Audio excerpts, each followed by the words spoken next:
పొంగనూరు పట్టణంలో మున్సిపల్ సాధారణ సమావేశం నిర్వహించారు. ఈ కార్యక్రమానికి మున్సిపల్ చైర్మన్ అలీం భాషా అధ్యక్షత వహించగా పట్టణంలో అభివృద్ధి పనుల కోసం అజెండాలోని అంశాలను ఏకగ్రీవంగా ఆమోదించారు.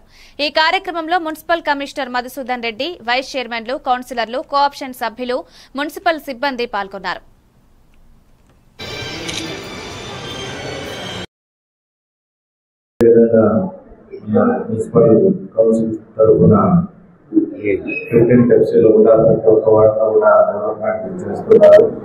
అలాగే కమిషనర్ గారు కూడా ప్రతి ఒక్క వార్డులో ఉన్న శానిటేషన్ చూసుకొని శానిటేషన్ విధంగా చర్యలు తీసుకుంటున్నారు.